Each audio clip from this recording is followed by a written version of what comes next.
नहीं stock market से इतना ज़्यादा घबराते, क्योंकि जब स्टॉक मार्केट की बारी आती है ना तो सर एक अवामुन्नास में एक अजीब सी हलचल है जी, ये तो सट्टा है जी, यहाँ तो फ्रॉड ही होता है जी, यहाँ तो हमने कभी किसी को ग्रो करते हुए देखा ही नहीं, स्टॉक मार्केट में सुबह आप बादशाह और रात को फ़कीर हैं। ये क्या ये सिर्फ इसी वजह से है कि लोगों के लालच? नहीं, मैं आपको 2-3 बातें बताता हूँ।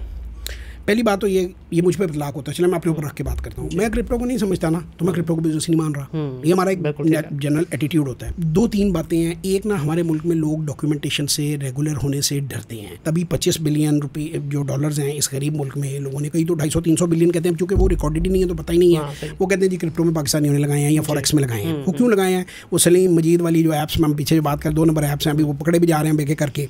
वो ऐप में ही पैसा डालना है ना, डालना ही है, वापस कौन सा आना है, तो वो ईजी है। मुझे लोग अक्सर पूछते हैं कि जी हम जब जाते हैं फॉरेक्स वगैरह में तो हमें तो कोई डॉक्यूमेंटेशन करनी नहीं पड़ती, हम ऐसे करके 1 मिनट में शुरू हो जाता है। जब हम स्टॉक में आते हैं तो हमें अपना ID कार्ड भी देना है, हमने ये एड्रेस भी देना है, हमने ये भी देना है, हमने वो भी देना है। तो मैं कहा भैया उन्होंने पैसे वापस करने हैं ना।